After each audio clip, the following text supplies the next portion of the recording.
In the preview, I predicted West Ham to win 2-1 and win 2-1 against Burnley. We have done indeed. It's as simple and as easy as that. Not really. If only.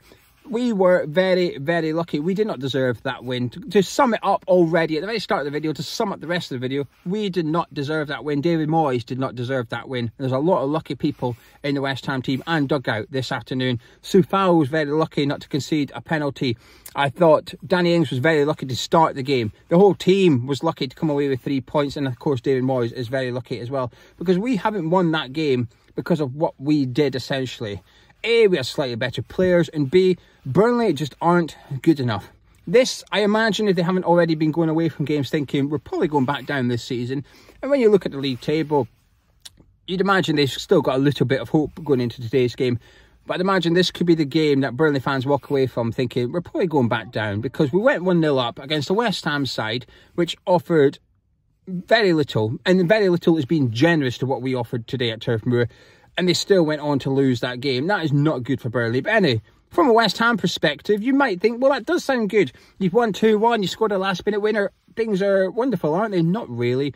From the outside looking in, you might look at the scores. See, West Ham's won. Like I said, late winner from Souček.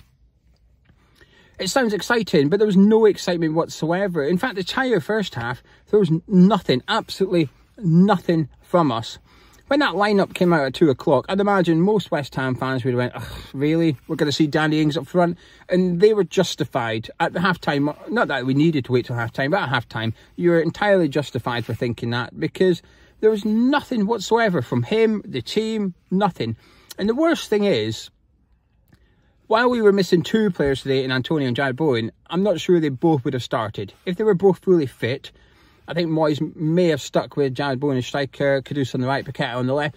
So while, yes, we're missing 2 players, we were only missing 1 player from the starting 11. The other 10, that was our strongest team, probably, that Moyes would have picked today. Christ, it did not look like that at all. I thought Burnley played like a team that didn't have the fear. They didn't look like a team that was bottom of the league with 4 points after 12 games. A team that sits below Sheffield United, who sold their 2 best players in the summer. A team who sits below Luton, who they finished 21 points ahead of last season. And they sit below Everton, who have had 10 points deducted during the international break. That is who we were facing today, but I thought they looked the better team. If you were to show someone that's never watched Premier League football before the first half today and say which one of those sides are bottom of the Premier League, I'm pretty certain every single one of them would have selected West Ham. Said that's the team. That team in white, rubbish at football. There's nothing. We could barely string a few passes together. Obviously at the back we could. We're comfortable giving it from Zuma to Aguerd, back to Zuma to Aguerd, to Emerson to Aguerd, to Areola to Soufal to Zuma. Then we'd boot it forward and we'd lose it. But I thought Burnley played with a team like a team with, they didn't have that much fear. But they also played like a team that was bottom because of the final product. They weren't really offering much. A couple of half chances and tested Areola.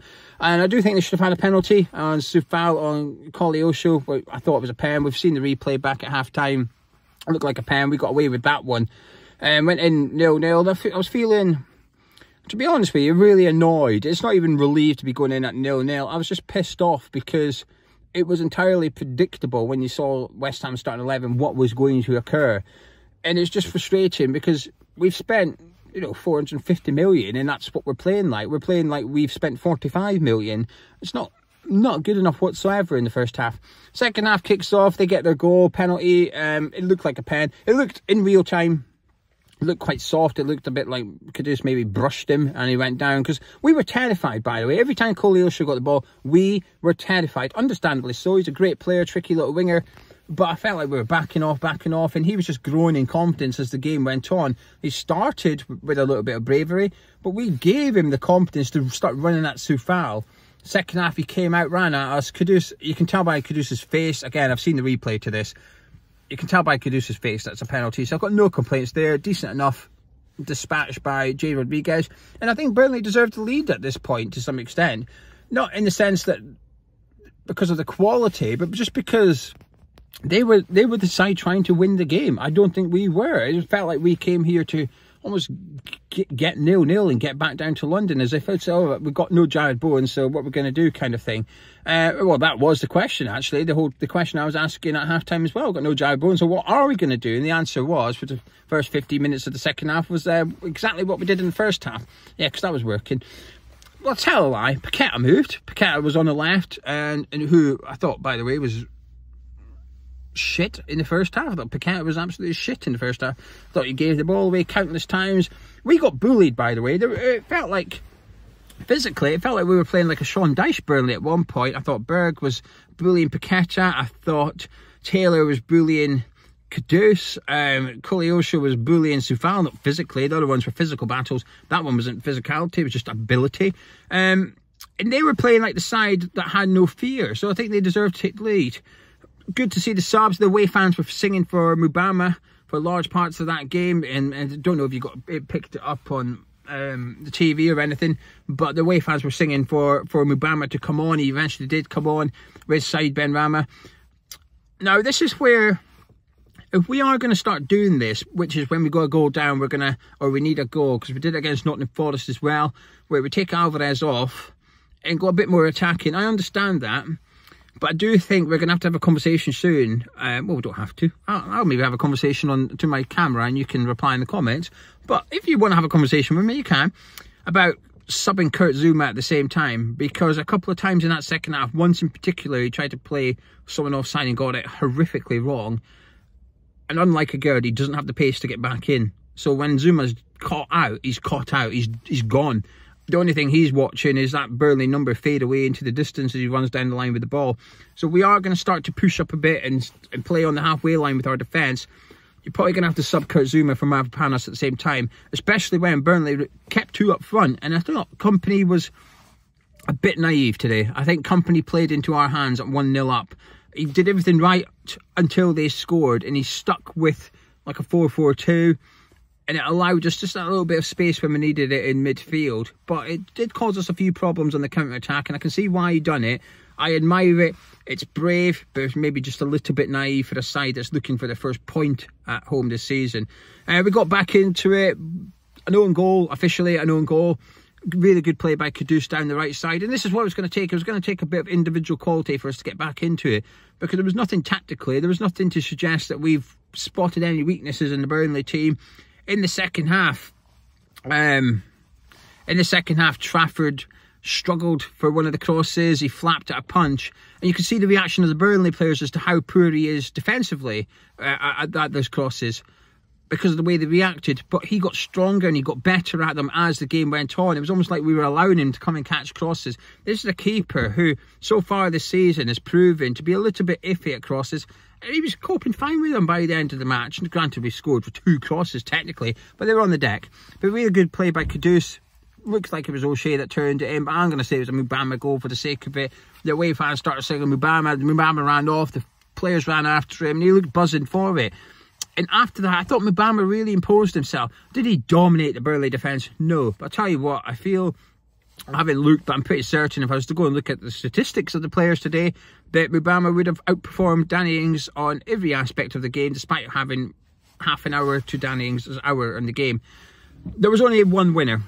After we made it 1-1, there was only one winner. There wasn't much time on the clock, but I felt optimistic that we were going to go and nick that, because Burnley were gone. As soon as we made it 1-1, you could sense the tension in the ground. You could feel the nerves kicking in. Even at 1-0, the nerves were kicking in, where Burnley were passing it around in midfield at the back. The fans were starting to get a bit groany and urging them to get forward, because they could probably see that West Ham were there for the taking, that they should be going for goal number 2 against us. They nearly got it. I'm not sure who it was. Forced a really good save at the near post from Areola in the second half to keep it at 1-0, and that would have been game over. But 1-1, I was optimistic. And Thomas Souček getting the winner. Truth be told, I didn't see it that well. I seen the ball get whipped in. It might have been from Ward-Prowse, and Souček at the back post and put it in the back of the net. Fantastic occasion. And we got the 3 points, and boy, we needed them. But that was a hard watch. We were really poor today. It was boring. The game was really, really boring until they scored. Even after they scored, it was still pretty bloody boring. in terms of individual performances, there wasn't that many players that was good for us today. A few players were... There wasn't that many players I thought was bad, actually. Plenty frustrated me, Lucas Paqueta in particular. But they were all just like, okay at best. And they didn't look up for it. Burnley did. Burnley looked like they had a game plan. We didn't look like we had one. But we've got the 3 points. And I know there's the old myth when they say it's a sign of a good team is when you don't play well and you win. But I think that refers to 1 or 2 games a season, not like every game that you win. I think when you don't play well and win, and it's attributed to half your wins the season, I don't think you're a good team. I think you've somehow just managed to grind out. We got away with it today. I feel like after Nottingham Forest, I enjoyed the game and I thought we deserved the win. Today, I didn't enjoy the game. I don't really feel like we deserved the win. I feel like we've mugged Burnley off a little bit. But I do think it's Burnley's fault. I do think they had the game in their hands. And I just think that they didn't really attack us enough. And like I said, I know I just said Kompany should have changed it up a little bit. But I stand by that. I think he should have done. I think Kompany's inexperience maybe, or his principles, if you like, has let us back into today's game. So I say big 3 points. It doesn't feel like a big 3 points. It feels like one of these games I'll forget about pretty quickly. Come the end of the season, you ask me what the score was when we played Burnley away, I probably won't remember. A game to forget. But in terms of the bigger picture, this is the last thing we needed. It's the last thing David Moyes needed. When there's been a lot of scrutiny over him and his position at West Ham United, we've come to the bottom place in the Premier League and approached it and played like we were playing someone above us in the Premier League. That's not good. 3 points, well done. I say well done, it's almost through gritted teeth to some extent. We'll enjoy the 3 points, but certainly don't enjoy the performance. Anyway, I'll catch up with you tomorrow. I'll see you in a bit.